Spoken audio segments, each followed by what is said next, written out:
and welcome back to my channel. I am the Mass Trans and you are watching me, baby. Now, before we get today's video started, I just want to give a quick what's up to my peeps and a diabolical middle finger to the creeps. You know who you are. Alright, you guys, so it is Thursday morning. I'm at work, but I'm playing hooky because I wanted to come and talk to y'all for a few minutes. Got a couple of things that I need to get up off my chest. You see it. Where do I want to begin? So I want to talk about the Ukraine. I want to talk about Wendy Williams. And I want to talk about some BS that's going on down in Texas. So let's get Wendy out the way first, right? Since that's the most superficial.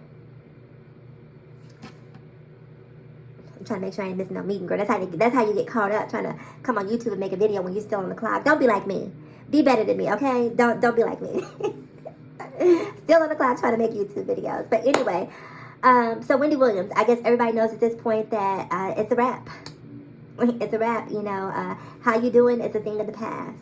And I can't understand how anyone would be surprised by this at this point. You know, Wendy has been passing out on her show. At some point, even when Wendy was present for the show, I had checked out. I wasn't even watching it because she would literally just come on and sort of speak non sequitur and say all of these things that didn't make any sense, and it would seem like she was attacking Suzanne. It would seem like she was attacking DJ Sus One.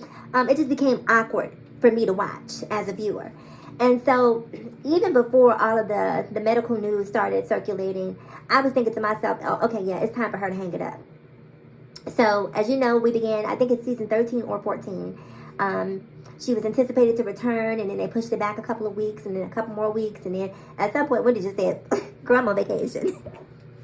I'm on vacation. I see you hoes in 2022-23 season, but I ain't got no time for this right now.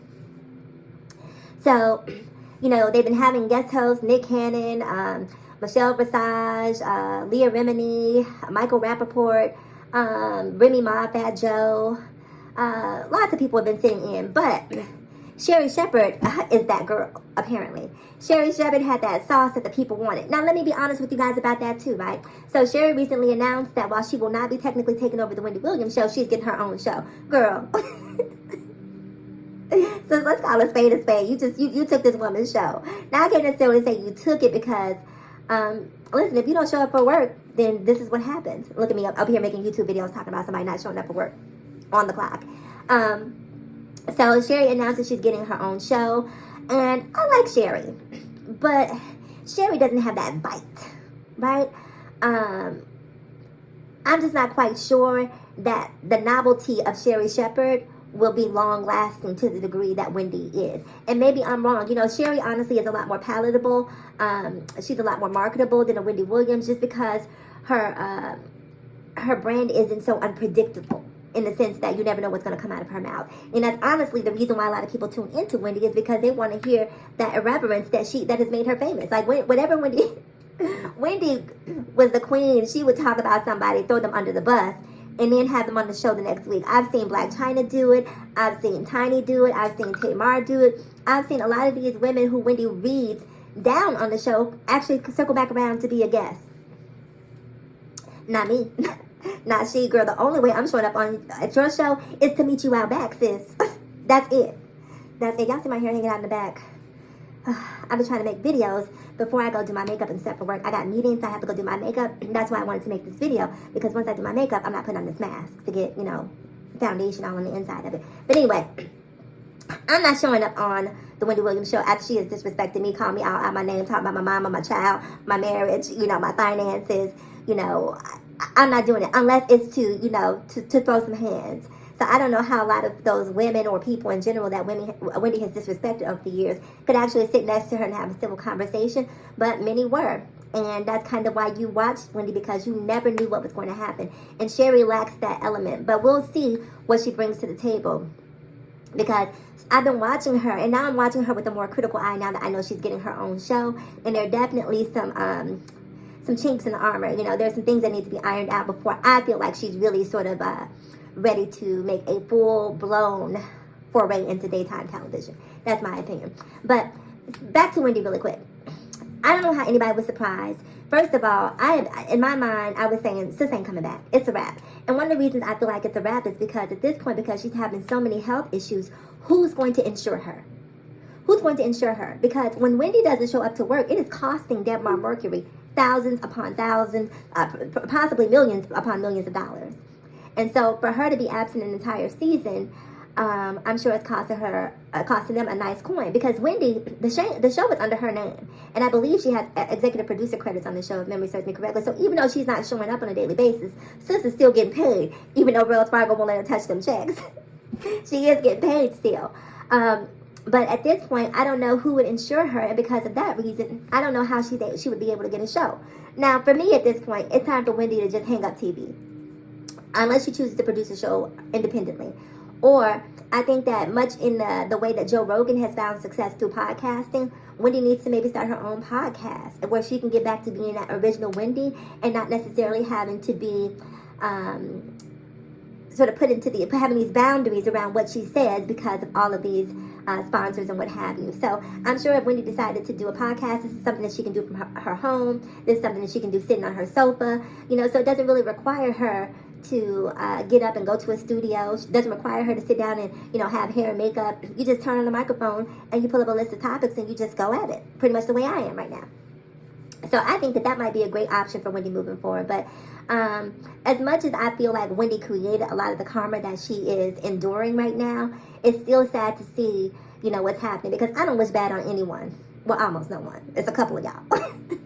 It's a couple of you hoes that I keep my fingers crossed for. Like, oh, please let her bump into traffic. Please. I'm playing, but not really. But that's pretty much it. I was trying to think if there's anything else I wanted to say about Wendy before I move on. So really quick, I woke up this morning, y'all, feeling good at first, and then I started reading the news. Oh no, I'm getting a message. So then I started reading the news, and it just completely shifted my sauce this morning. So I went from happy to just feeling like heavy and weighted down. Everything that's happening in the Ukraine, it's just crazy to me. Let me say this to white people. Not all white people, but some of the white people. Very often, if you mention the term white privilege to white folks, some white people will scratch their head and say, what might that be? Look at Vladimir Putin. Vladimir Putin, he epitomizes white privilege. He saw a whole other country and said, I think I want that. I'm entitled to that. I'm going to get it. It's mine. What? And I'm joking about it on one hand, but it's just crazy to me that he would do something like this. Now, what's even crazier to me is, what are the repercussions in the social media world, right? Because this would be technically the first world war, potentially. And I'm calling it a world war because I don't know what's going to happen at this point. To happen during the social media area. And I think that politicians are very much like celebrities in the sense that they are heavily influenced by public opinion, by what people think. I'm not just talking about their constituency. I'm talking about the optics. Like, Putin doesn't want to look like a punk. And Putin's brand is no nonsense. I don't play that. But this is why you should never elect the man for president whose last name is a bodily function. Putin. This is why. But it's crazy to me, that we are literally watching what could be the beginning of, I shouldn't even say could be, because I was going to say the beginning of something massive, but it's already massive. And I'm just sort of watching with bated breath, like, what happens next? What do we do? How do we respond? I know we got all of these sanctions going on, but Putin is like, y'all hurting the people, y'all ain't hurting me with these sanctions. You might be hurting the everyday Russian. They might be struggling for food and what have you, and their net worth may be decreasing. But I'm going to get this country. I'm going to get Ukraine. So sanction if you must. But Ukraine is coming with me, baby. Sanctions and all. And so I don't know that sanctions are going to be a strong enough response. And so then the question becomes, if the sanctions ain't working, what we going to do? What we going to do? Do we just say, okay, well, we tried to sanction, but he gave it a nasty shoulder shrug, so I don't know what else can be done outside of that? Or do you say, okay, even though the Ukraine technically has not joined NATO, do we step up and, form an alliance so that they have the right to, should they choose to move forward? And then Ukraine, why were you dragging your feet, sis? You should have joined NATO. You would have had these reinforcements in place had you have joined NATO, but you didn't. Now Putin turned around and said, look, mind your business. All y'all out there who are not in the Ukraine, who are not in Russia, I'm telling you right now, this ain't got nothing to do with you, sis. Mind your business. Putin told the world to mind their business. And I honestly think that the world is afraid of Vladimir Putin. I think that people know that he might be the one to take it there. And when I say there, you know where. That he just might be the one who would actually take it there. And because of that, people are sort of treading lightly and not necessarily want to give him as much pushback as he deserves. As much pushback as we would give some of these other countries who don't have the arsenal that a Russia has. And I don't know that that's the right, because let me tell you something. I can't stand a bully. Cannot. I cannot stand a bully. And Putin essentially is bullying the Ukraine right now. And the Ukraine is, the new kid in school who doesn't really have any friends, doesn't really know anyone, and the bully is making fun of them because, they don't have on designer clothes. And, America is trying to be the cool kid who, steps in and speaks up on behalf of the bully, but doesn't really want to get punched in the face. And I don't know, as much as I don't want to see a war with Russia, I don't necessarily want Putin to go through the world doing what he's doing in the Ukraine unchecked. Because if he gets away with what he's doing in the Ukraine, who's next? What's next? What's to stop him from saying, I want that too. I want that, and that. What?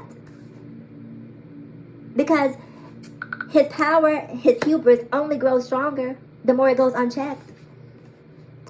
So, I don't know. And I'm upset because the stock market is, doing what it wants to do on my time. And it's all because of Putin. So, I don't know, but I'm watching this really, really closely. If you're not invested in the market, I would highly suggest, that you hold on to your purse, hold on to your wallet, however you keep your coins. Keep them where they're at right now. But keep watching this market because if and when this blows over, sus, get you some stock because there's going to be some great opportunities there. Anyway, so moving on from that. The last thing I want to talk about before I get out of here is what's going on down in Texas. Texas is returning to the dark ages. Texas is on one. So we already know what they've done to women's reproductive rights in Texas. I don't think I have to rehash that. But now, Texas is essentially criminalizing the transitioning of children, so to speak. So if you put a child on hormone blockers, Texas is essentially considering that to be child abuse. So if your child comes home, says that they're trans, or they're potentially trans, and you don't necessarily know whether or not they are, but you believe that they're probably more trans than not trans, and in order to give them sort of a leg up in their transition, you decide to put them on puberty blockers so that they don't develop male features or female features that at whatever point they decide that, look, this is who I am, I want to move forward, they can almost have a clean slate, or at the very least, not be as far along as they would have been without the puberty blockers. So, Texas has turned this into a crime. Now, I feel two ways about this.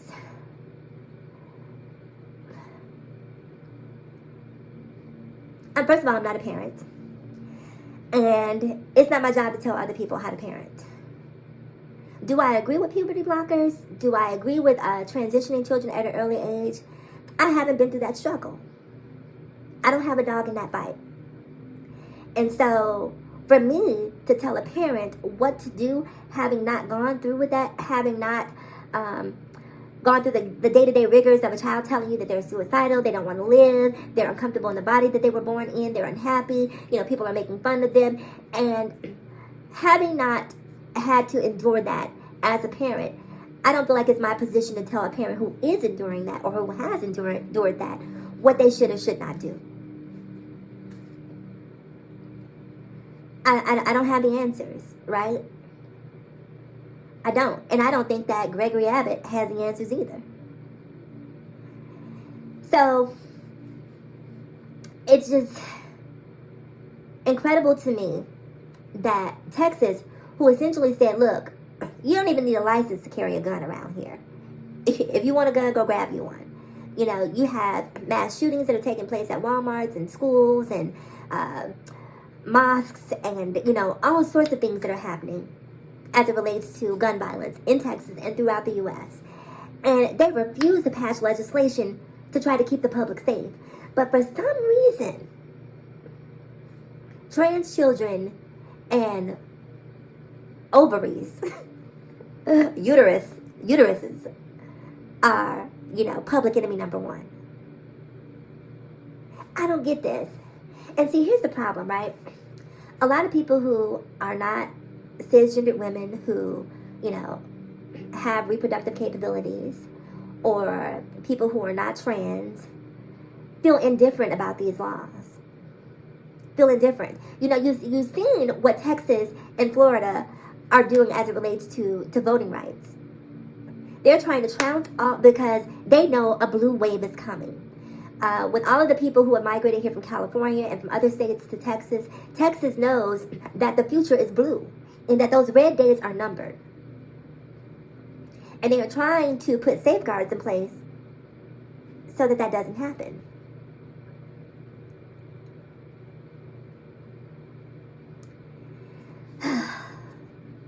This is why I woke up feeling heavy, y'all. Like,